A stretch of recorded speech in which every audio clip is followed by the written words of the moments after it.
Good afternoon, evening, or morning, whatever time it is that you're getting to spend with me, and provision of the week with Duane Hatcher. And my special guest today is Pastor Eric Hinson. He is not only my guest today on the podcast, but he is also my pastor at Restoration Church here in, is this Baptist Valley. Baptist Valley.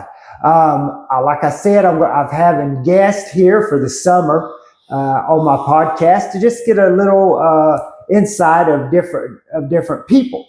I feel very special and connected to Pastor Eric Hinson. We met through my brother-in-law, Terry Phipps, and now I'm coming here at the church and helping out here with some. But today we're going to be talking about miracles and how miracles still exist and some miracles that happen. You can always hear about miracles from pastors or whatever, maybe stories, but Pastor Eric Hinson has seen miracles as a missionary with his own eyes. And I wanted to bring him on here today and tell you of some things so that you can hear firsthand stories from someone that witnessed it, seen it. And because I've heard these stories, some of these stories, and they just amaze me every time. You could sit for hours and tell stories of situations that occurred. So with that, I just want to jump right in so I don't waste any time and give him the floor. So today, Pastor Eric Hinson, I'll get that last name out there so you can Google him up, because he's also a musician too. That's your first came into the ministry, right? As a musician? Well, both preaching and music. Yeah. Oh, okay. Yeah. I know he can play the piano and keyboard. He plays that keyboard like nobody else. If you ever want a good review, get with my brother-in-law, Terry Phipps, because he says great things, and I've seen it firsthand on that playing of the keyboard. He does amazing. I appreciate it. Thank you. He's an amazing preacher, but we'll get into that right before we end. So right now I'm going to turn it over to Pastor, and I want you to tell me of some things you've seen with your eyes. I know you've told me a story of a man's hand, and some other stories. If you would, whatever God's laid on your heart, that's what I want in this podcast today, is whatever God's laid on your heart to tell me about some miracles. Well, first of all, miracles still happen today, but it's not, I would never want to put myself out front like somehow or another it all happened because of right. me. Yes. Yeah. I'm just like yourself. I'm just a tool. Yes. A vessel. And that God can use people who've been born again. Yeah. And He wants to use people today. Yes. They just got to be willing. They got to be willing. Yeah. And sure. So. I guess a couple of stories that sort of come to mind as far as seeing miracles happen, and to God all the glory for these miracles that has taken place and that are taking place today. One I'm thinking of is a young girl. This is back in the 90s. My brother, Mark Hinson, he pastors in Covington, Virginia. And so before we were pastors, we were traveling the country doing gospel music, Southern gospel music. And we were doing revivals.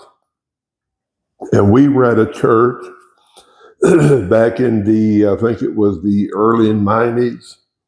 And I had given the altar call, and a woman came up with her young girl. She was about 12 years old, born deaf.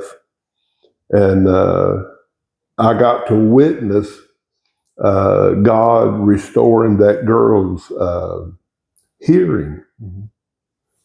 She's able to hear. That's awesome. And I saw her She was son. completely deaf? She was completely deaf.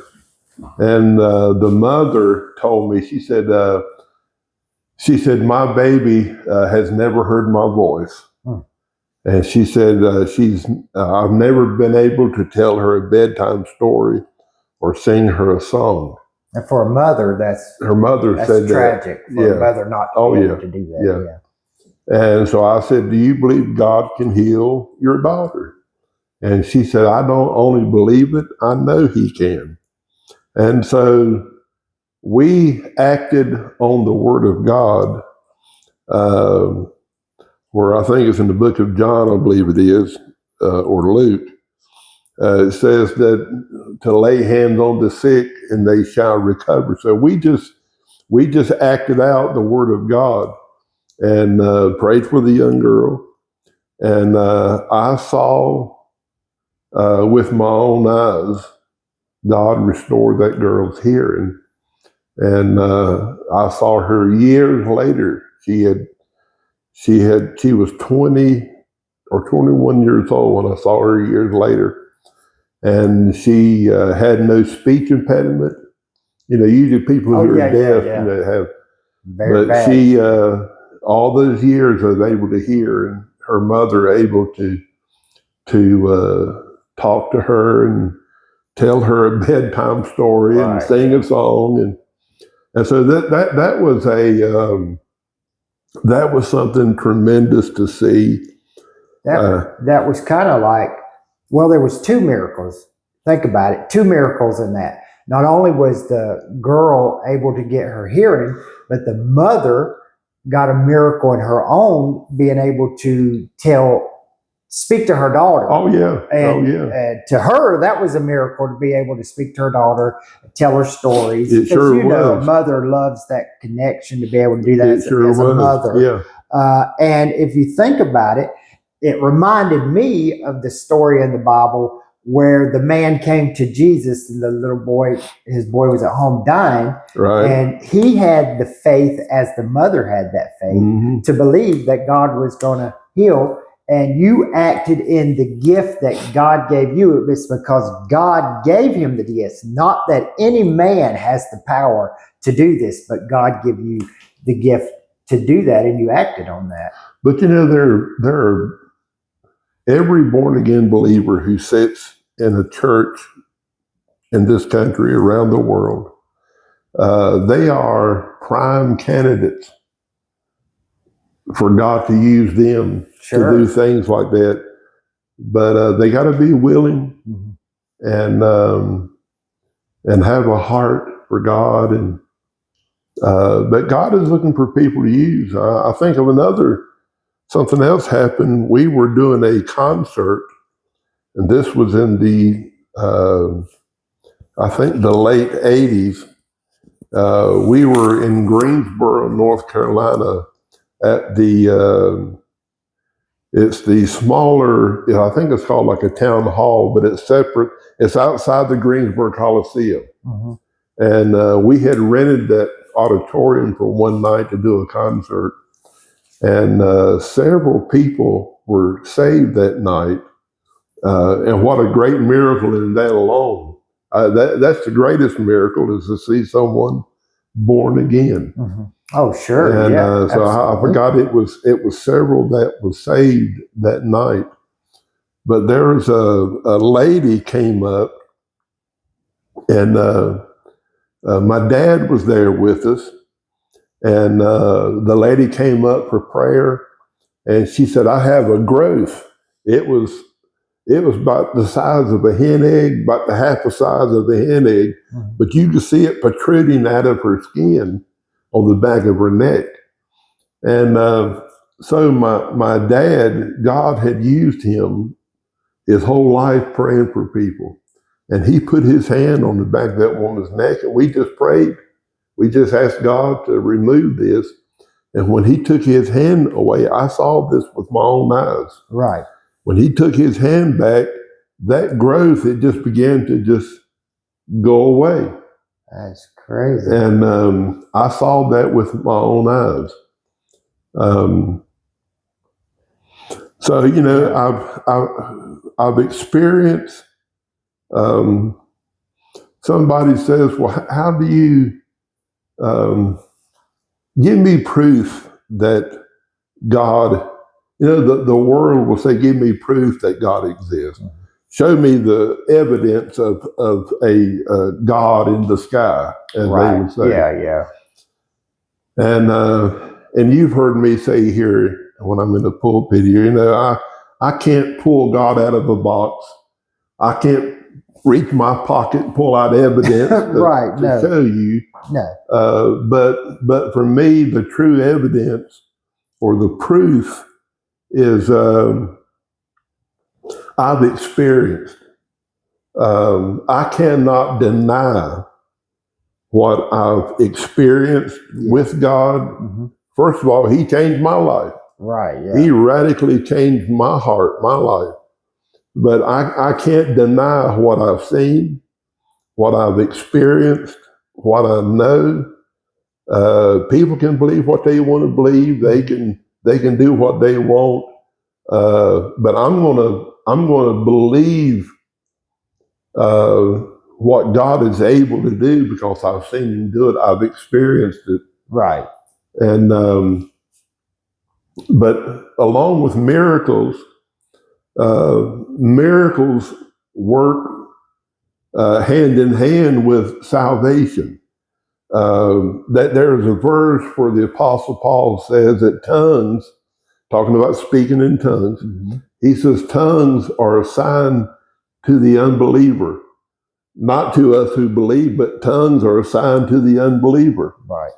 And Duane, I saw that verse come to life one night. It started in 95, I think it was 1995. I spent 16 years going into Kenya, Africa as a missionary. And so one of the times I was there, we made a journey. I got to be good friends with the doctor and his wife over there who were native of the country. And we made a journey from Nairobi, which is in Kenya, about 4 hours south going toward Tanzania. And they owned a dairy farm down there. And so while we were there, we did a church plant there in that village. And a pastor friend of mine went with me on this trip. And so he was going to speak that night.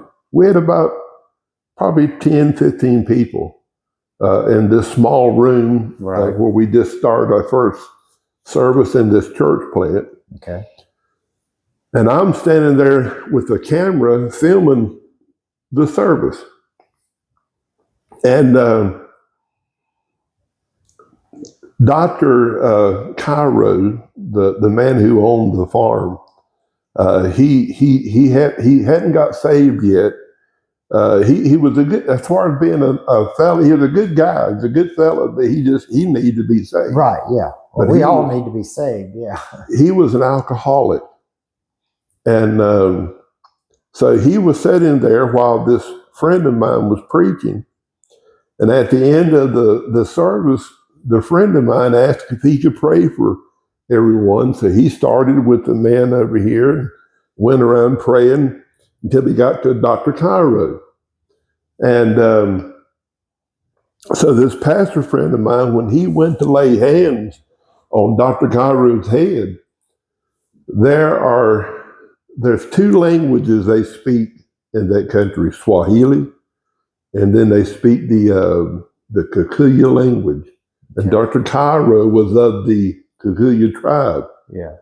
And so when this friend of mine, he's a white man from America, he only speaks English. English, right. That's all he knows is English. And the friend didn't know English, right? Did your friend know English? Doctor? The doctor? Yeah. Yeah. He could speak English, and he also spoke his native tongue. Okay. But the friend of mine from this country just spoke English. He spoke only English. Okay, I got you. And so when the white man, the friend of mine who laid hands on the Dr. Cairo to pray for him, I'm hearing this with my ears and seeing this with my eyes. I got this little camera and I'm filming. I have it on tape somewhere. Yeah. And this white pastor that only speaks English, out of his mouth, he began to speak fluently the Kikuyu language, down to the dialect. Yeah. Wow. And his wife was sitting right beside of him. Yeah. And she would look at me and look at the pastor friend of mine and look at her husband and look back at me. She was amazed. She was amazed. Yeah. And so when he got done praying, well, the good thing is this: a week prior that night, doctor's wife told me, she said, I've been praying for doctor for 5 years. Oh, yeah. To be saved. Long time. And so that night when the white pastor friend of mine yeah. spoke in the doctor's native language, yeah.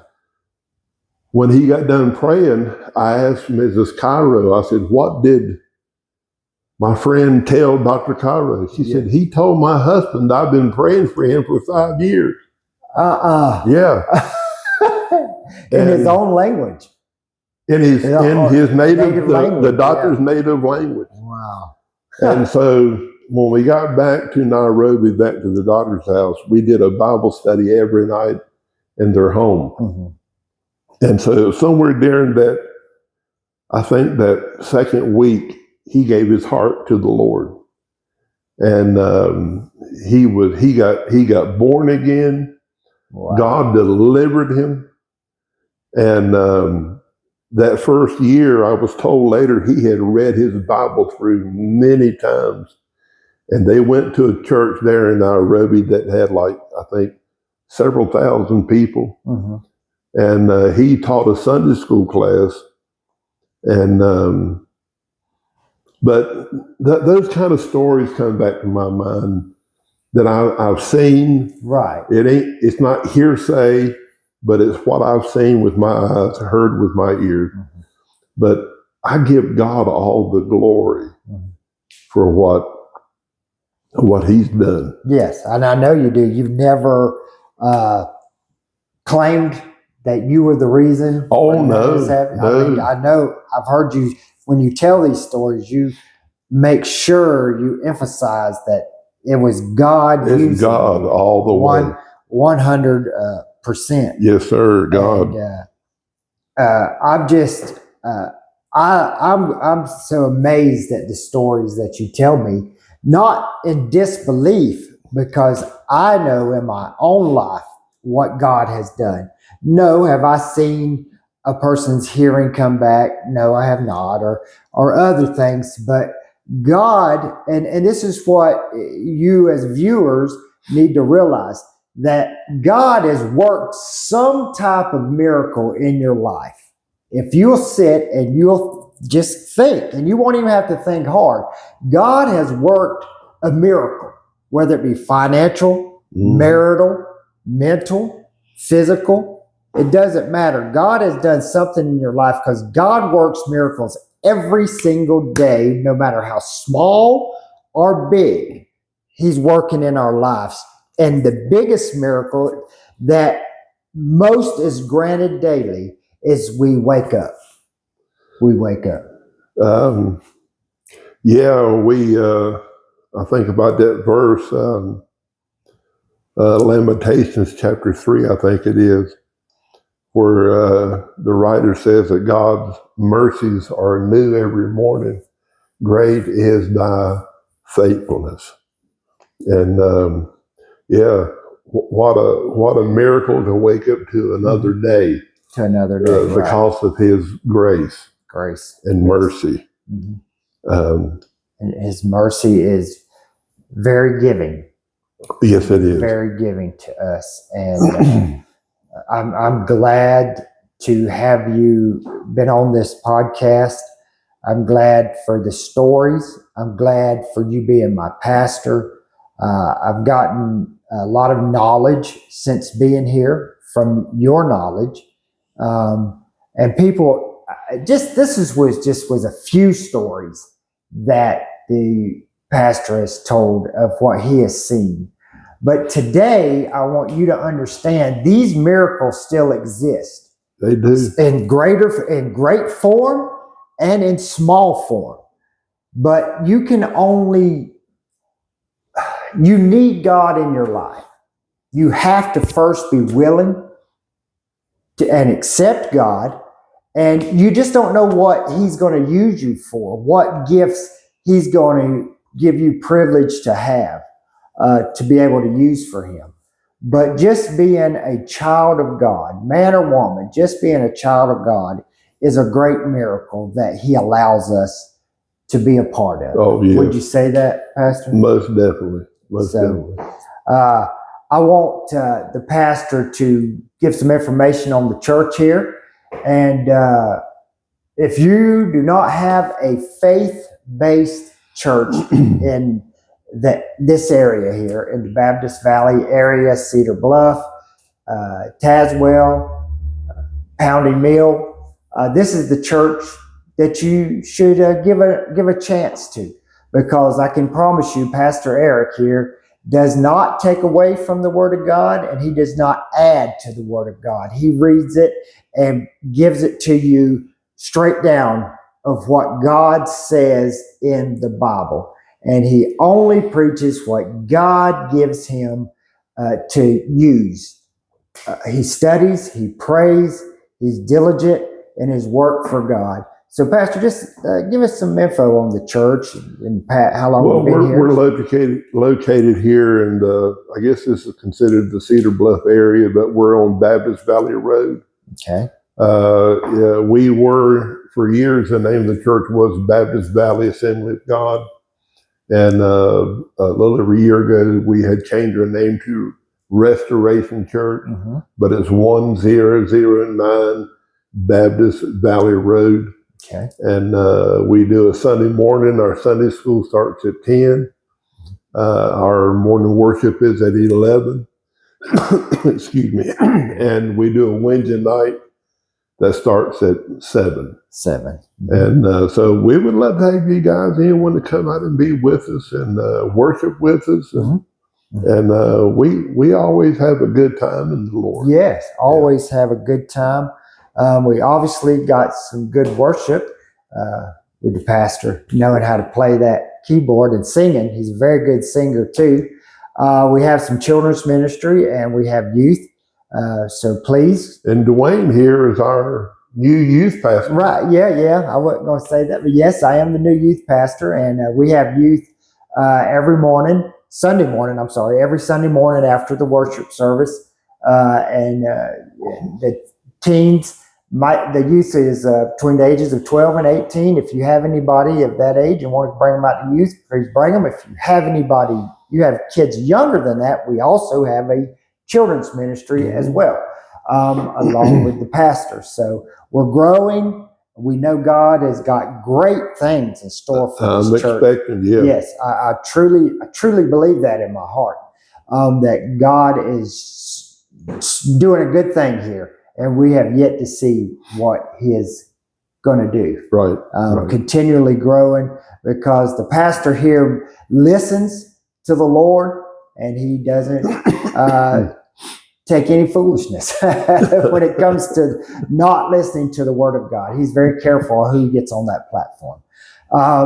So with that being said, I appreciate you joining me today. I enjoyed it. This won't be the last time I have Pastor Eric on the podcast with me, but please like and share and subscribe, because you never know who you share this with on whatever social media platform you use, who needs to hear what's being said. You never know who you could reach through sharing a word of God from someone. So please subscribe, like, share, continue to join me on this road of guests I'm going to have for the summertime here. They call this summer here, even though the weather's pretty good here, considering where I come from, that's summertime. But I'm glad y'all joined me again. Thank you, Pastor Eric. Thank you for joining me. And until next time, stay blessed.